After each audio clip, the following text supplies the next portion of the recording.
Bonjour, papa. Hé chérie, est-ce que tout va bien? C'est juste Adam. Je préfère ne pas en parler. Qu'est-ce qu'il y a? Tu es allé chez le prêteur sur gage comme je te l'ai demandé? Oui, ils m'ont dit qu'ils m'offriraient 150 $ pour la montre. Je suis un peu surprise qu'elle n'ait pas plus de valeur. Elle ne vaut pas plus ou ils n'ont pas proposé plus? C'est quoi la différence? Demain, après le travail, apporte-la à la bijouterie haut de gamme de Beverly et regarde ce qu'ils sont prêts à t'offrir. Est-ce qu'il y a une morale à tout ça? Je n'ai vraiment pas envie de la vendre. En plus, je doute qu'ils m'offrent plus. Juste fais-le, s'il te plaît. Tu le comprendras rapidement. D'accord, papa, pas de problème. Je t'aime. Je t'aime aussi. Appelle-moi quand tu l'auras fait. Ok, bye. Bye chérie. Ouais, c'est vrai. Joyeux anniversaire! Merci. Avec plaisir, bon appétit.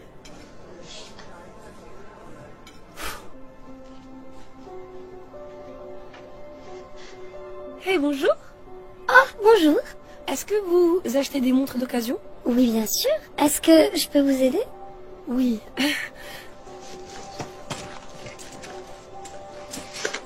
J'ai reçu cette montre comme cadeau d'anniversaire. Elle est censée avoir plus de 100 ans. Pouvez-vous me dire combien elle vaut? Je n'en ai plus revu depuis longtemps. En fait, c'est très difficile de donner un prix exact pour ce genre de montre.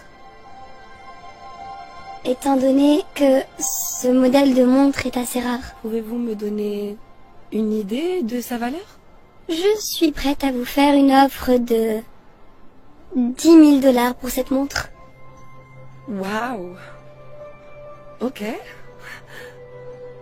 Je pense que je vais la garder vu sa valeur sentimentale, mais merci pour votre temps. Je comprends.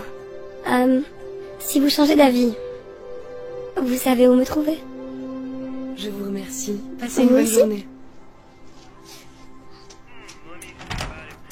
Salut.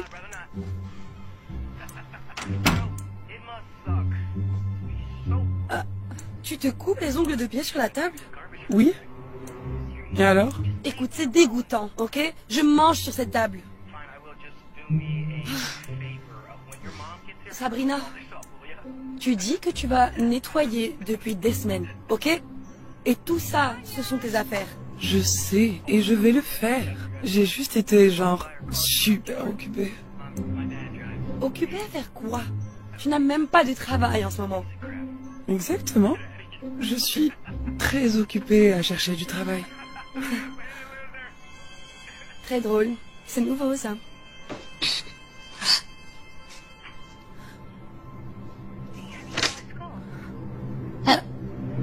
C'est quoi ça? La facture d'électricité n'a pas été payée? C'est la seule facture d'électricité que tu prends en charge. Et je vais le faire. Détends-toi.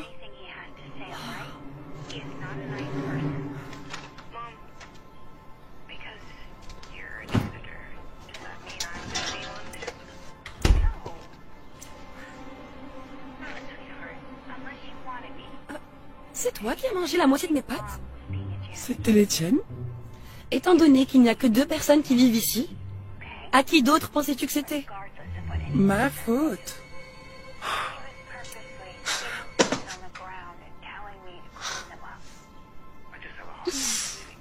Et tu as aussi laissé toute la vaisselle sale dans l'évier.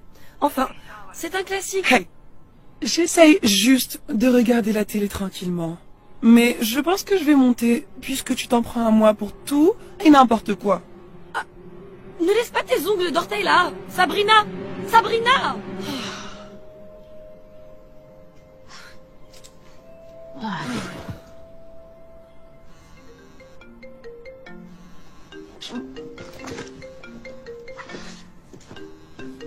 Et papa? Bonjour chérie. Pourquoi tu fais cette tête?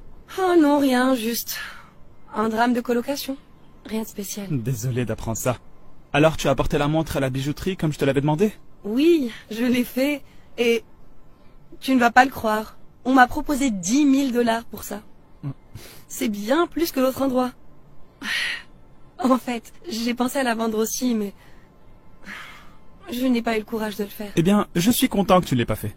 Parce que j'ai un ami qui est un grand collectionneur et il va venir plus tard dans la journée. Je pense que tu devrais la lui montrer pour qu'il te donne son avis sur sa vraie valeur. Ok, attends, à quoi ça sert de faire ça? J'ai déjà une bonne offre, et c'est pas comme si j'allais m'en séparer de toute façon. Juste, s'il te plaît, va le voir. Je ne te demanderai pas de le refaire, je te le promets. Ok, papa. Je passerai tout à l'heure. À tout de suite. Je t'aime. Je t'aime aussi. Bye. Mon cœur. Bonjour, papa. Est-ce que tu l'as apporté? Oui, bien sûr. Parfait. Je te présente Alfredo, l'ami dont je t'ai parlé. Ah.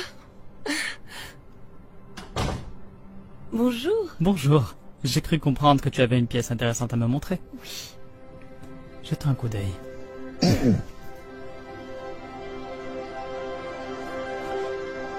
Non. Ce n'est pas possible. C'est absolument merveilleux. Sais-tu à quel point c'est rare? Ah, oui. En fait, je l'ai emmené dans un magasin et ils m'ont offert 10 000 $.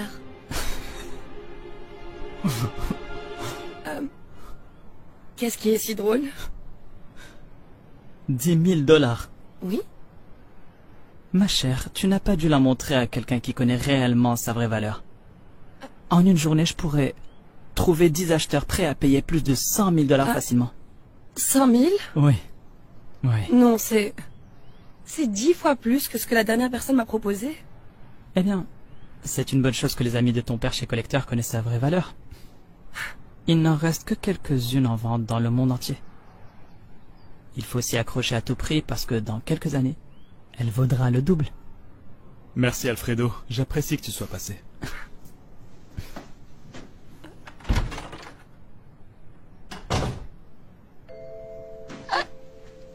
Je suis confuse. Tu savais que la montre valait beaucoup d'argent depuis tout ce temps? Alors pourquoi tu m'as demandé d'aller voir toutes ces personnes? Assieds-toi ma chérie. Tu vois, je voulais que tu fasses tout ça pour que tu apprennes la même leçon que mon père m'a apprise. Seul le bon endroit peut te valoriser de la bonne façon. Je ne comprends toujours pas. La montre te représente, Géorgie. Dans la vie, il arrive que tu te retrouves au mauvais endroit. Et tu seras peut-être contrarié parce que tu n'es pas apprécié à ta juste valeur. Mais la vérité, c'est que seuls ceux qui connaissent ta valeur sont capables de t'apprécier. Alors, ne reste pas dans un endroit où quelqu'un ne voit pas ta valeur. Attends.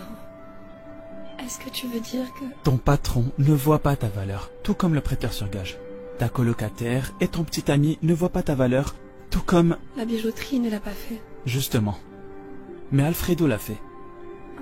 Ce que j'essaie de t'apprendre, c'est que ta valeur ne diminue pas en fonction de l'incapacité de quelqu'un d'autre à voir ta vraie valeur. Chérie, tu es spéciale, tout comme cette montre. Et tu devras aller au bon endroit pour trouver quelqu'un qui peut vraiment apprécier à quel point tu es spéciale. Merci, papa.